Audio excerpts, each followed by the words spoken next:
क्या एस राजमौली की RRR यानी rise roar revolt box office पर दहाड़ेगी, बॉक्स ऑफिस पर रोर करेगी, और अगर करेगी तो कितना करेगी? हेलो फ्रेंड्स, नमस्कार and welcome to Komal Nahta official. इस वीडियो में हम रिव्यू करने वाले हैं Hindi dubbed version of RRR को। लेकिन सबसे पहले आपको याद दिलाना जरूरी है कि अगर आपने अभी तक हमारे चैनल को सब्सक्राइब ना किया हो तो इस वीडियो को देखने के बाद तुरंत बाद जरूर कीजिएगा।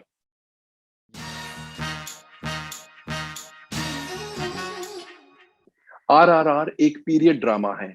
ये दो रियल कैरेक्टर्स पर आधारित है, लेकिन स्टोरी हिस्टोरिकल नहीं है क्योंकि एक फिक्शनल स्टोरी इन दो कैरेक्टर्स के अराउंड वीव कर दी गई है।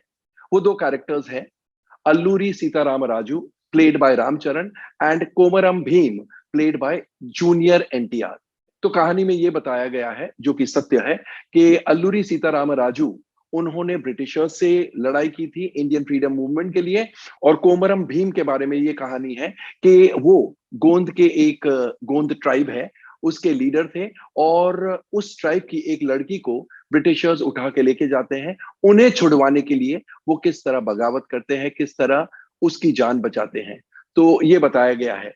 ये सत्य घटनाएं हैं, लेकिन इस फिल्म की कहानी है कि अगर अल्लूरी सीताराम राजू और कोमरम भीम दोस्त होते तो फिर क्या कहानी होती। तो रियल लाइफ कैरेक्टर्स पर एक फिक्शनल स्टोरी, इससे ज्यादा हम और कुछ नहीं कहेंगे, बिकॉज इस कहानी में बहुत सारे लेयर्स हैं और बहुत सारे ट्विस्ट एंड टर्न्स हैं। एक या दो नहीं कह सकते, या तो पूरे कहने पड़ेंगे, जिससे कि आपका मजा किरकिरा हो जाएगा। इसलिए सफाई से टू से कि ये मोटा मोटी कहानी है। तो आइए सबसे पहले एनालाइज करते हैं इस फिल्म के स्क्रिप्ट को, यानी कथा, पटकथा और संवादों को। कहानी लिखी है वी विजयेंद्र प्रसाद ने, और एक ही शब्द है उस कहानी के लिए, एक्स्ट्रा ऑर्डिनरी। कहानी में इतना दम है, इतना दम है कि आप सोच नहीं सकते हैं कि कोई भी इंसान इस प्रकार की कहानी लिख सकता है फिल्म के लिए। It has so many twists and turns, it has so many layers that it is astonishing. Film का स्क्रीन प्ले लिखा है एस राजामौली ने, जो कि इस फिल्म के डायरेक्टर भी है। The screen play is fast paced, ऐसे मूव करता है कि आपको सोचने का मौका भी नहीं मिलता। इसका यह मतलब नहीं कि अगर सोचते तो कुछ और ही बात निकलती, नहीं। It is so fast paced that it doesn't give the audience time to think, और इसलिए ऑडियंस का इंटरेस्ट शुरू से अंत तक बना रहता है।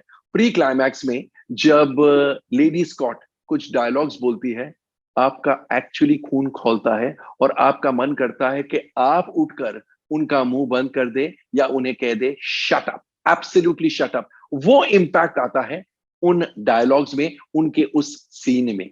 कुछ लोग कहेंगे कि सेकेंड हाफ में फिल्म स्लो हो जाती है, लेकिन जो स्क्रीन प्ले का ग्रामर समझते हैं वो ये कतई नहीं कहेंगे, बिकॉज जो स्लोनेस आती है कभी कभी, that is to establish the drama for the finale, for the climax. तो स्क्रीन प्ले लाजवाब, एब्सोल्युटली लाजवाब।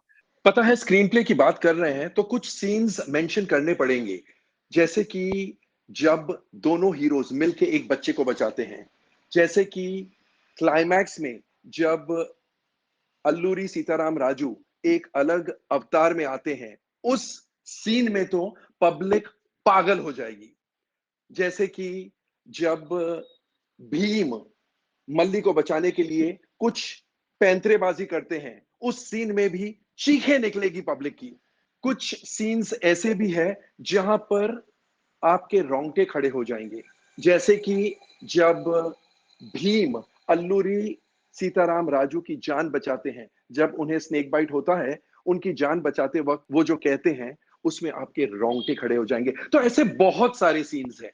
फिल्म के डायलॉग्स, हिंदी के डायलॉग्स लिखे हैं रिया मुखर्जी ने, और वो इतने अच्छे हैं, इतने सच्चे हैं कि कानों को बाद में, दिल को सबसे पहले जाके छूते हैं।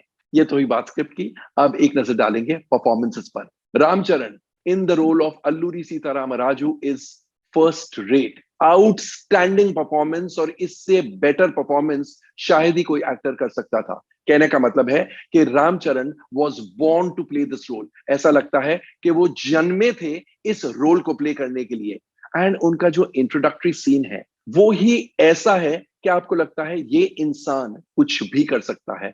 और इसलिए जो एक्शन सीन्स रामचरण ने किए हैं, आप क्वेश्चन नहीं करते, आप ये नहीं सोचते कि ये कैसे कर सकता है, because the tone for the film and for his character, both are set right in the first scene of Ramcharan itself. इतना बेहतरीन परफॉर्मेंस, वो लगे भी बहुत खूबसूरत है और काम भी उन्होंने एक्स्ट्रा ऑर्डिनरी आउटस्टैंडिंग किया है। Junior NTR as Komaram Bheem, again उनका भी इंट्रोडक्शन सीन जो है वो लाजवाब है। आप एज ऑफ द सीट आ जाते हैं, आपको लगता है अब क्या होगा, अब क्या होगा, और इसलिए अगेन उनके भी एक्शन सीन्स ऐसे हैं कि आप क्वेश्चन नहीं करते हैं। नहीं तो ओवर द टॉप एक्शन है माइंड यू, लेकिन इस फिल्म में वो over the top action actually real action लगता है, लेकिन अबाउट दैट लेटर। और रामचरण की तरह जूनियर एनटीआर ने भी परफॉर्मेंस बेहतरीन दिया है। क्या परफॉर्मेंस है! और दोनों के जो कन्फ्रंटेशन सीन्स हैं एंड दोनों के जो दोस्ती के सीन्स हैं, उनमें तो आप दीवाने हो जाएंगे।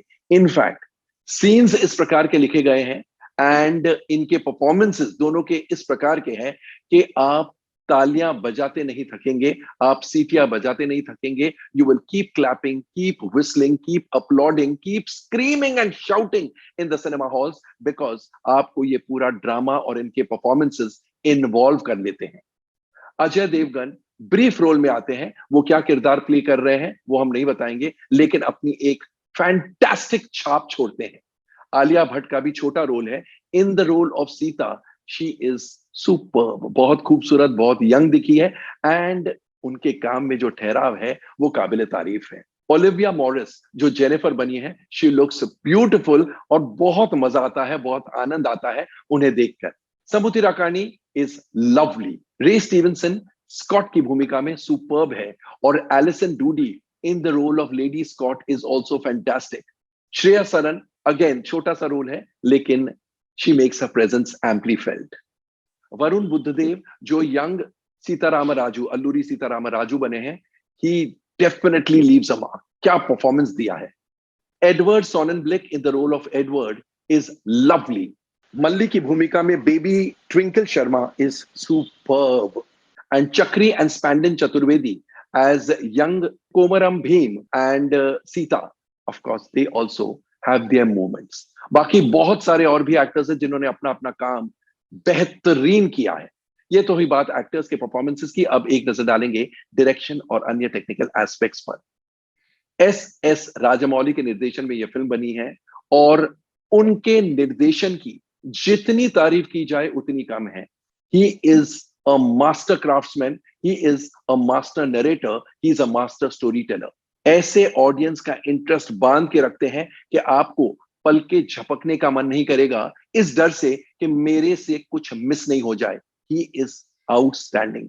लोगों के इमोशंस कैसे जागरूक करना, लोगों को थ्रिल कैसे देना, लोगों का पार्टिसिपेशन कैसे हासिल करना, ये सब उनसे सीखना चाहिए। इनफैक्ट ये कहना गलत नहीं होगा कि इसका हर फ्रेम, हर शॉट एक टेक्स्ट बुक है इन फिल्म मेकिंग। बिकॉज अगर किसी को फिल्म मेकिंग सीखनी है, वो बार बार इस फिल्म को अगर देखेगा तो बहुत कुछ सीख पाएगा।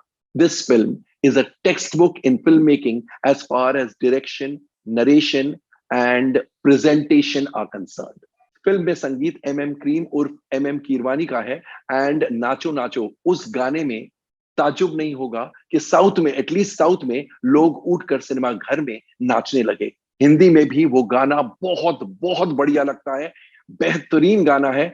और बाकी गाने बहुत अच्छे हैं, हालांकि बहुत ज्यादा पॉपुलर नहीं हुए हैं हिंदी में, लेकिन जैसे फिल्म चलेगी उनकी पॉपुलैरिटी सोर करेगी, बिकॉज उन गानों में भी इनहेरेंट पोटेंशियल है, इनहेरेंट बहुत ज्यादा दम है। गानों के बोल रिया मुखर्जी और वरुण ग्रोवर के हैं एंड दे आर लवली। बहुत रिच, बहुत मीनिंगफुल गाने हैं। गानों की कोरियोग्राफी प्रेम रक्षित की है and it is superb, outstanding, extraordinary. Prem Rakshit ने रामचरण और जूनियर एनटीआर से जो डांस करवाए हैं, the steps are so difficult but so graceful कि बहुत आनंद आता है। इनफैक्ट गाने वो एक रिलीफ की तरह आते हैं, because otherwise the drama is very tense. लेकिन उन गानों में मजा इतना आता है, इतना आता है कि लोग उन स्टेप्स को सीखने की कोशिश करेंगे एंड पार्टीज एंड डिस्कोटेक्स में उन स्टेप्स को रिपीट करने की कोशिश करेंगे। They are very difficult steps but superb and graceful dancing by both the actors, Ramcharan and junior NTR. तो प्रेम रक्षित को डिस्टिंक्शन मार्क से भी ज्यादा मिलने चाहिए for his choreography. M Keeravani का background score, another major asset of the film. Background music इस प्रकार का है कि ड्रामा इतना हाइटन हो जाता है, हर शॉट में बैकग्राउंड म्यूजिक एक्स्ट्रा ऑर्डिनरी है। के सेंथिल कुमार की सिनेमेटोग्राफी लाजवाब, एब्सोल्युटली लाजवाब, बिकॉज फिल्म एक पेंटिंग लगती है और फिल्म ग्रैंडर देन लाइफ लगती है। इट इज रिच, तो प्रोडक्शन वैल्यूज भी सुपर्ब है। Visual effects V Srinivas Mohan के हैं, जो काबिल तारीफ है। Action scenes have been choreographed by Nick Powell, and वो ऐसे हैं कि आप एज ऑफ द सीट पर आ जाएंगे। आप हर एक्शन सीन में, हर स्टंट में ऐसे देखेंगे कि कहीं कुछ हो नहीं जाए या अब आगे क्या होने वाला है। So Nick Powell also deserves the highest praise for action of the kind which you have rarely seen. And जैसा मैंने पहले भी कहा, बिलीवेबल एक्शन लगता है, क्योंकि tone for the film, tone for the drama, tone for the action scenes have been set right in the beginning. Introductory scenes जो है दो हीरोज के, उन दो इंट्रोडक्टरी सीन्स में ही आप प्रिपेयर हो जाते हैं कि इस फिल्म में एक्शन ऐसा होगा जिसे हम क्वेश्चन नहीं कर सकते। साबू सिरिल की प्रोडक्शन डिजाइनिंग लाजवाब है। The film is super rich, super grand, और ए श्रीकर प्रसाद की editing super sharp, super crisp, और इस फिल्म की डबिंग, हिंदी डबिंग भी मजेदार है। तो ओवरऑल RRR राइज भी करेगी और बॉक्स ऑफिस पर रोर भी करेगी। जी हां, ये फिल्म बॉक्स ऑफिस पर यानी टिकट खिड़कियों पर दहाड़े मारेगी। This one is a blockbuster of epic proportions, no questions asked. इस फिल्म का बिजनेस लोगों की आंखें खुली की खुली छोड़ देगा। और तेलुगु में, जो ओरिजिनल लैंग्वेज है, तेलुगु में तो इस फिल्म का बिजनेस देखने लायक होगा। लोग सोचेंगे क्या ये भी हो सकता है।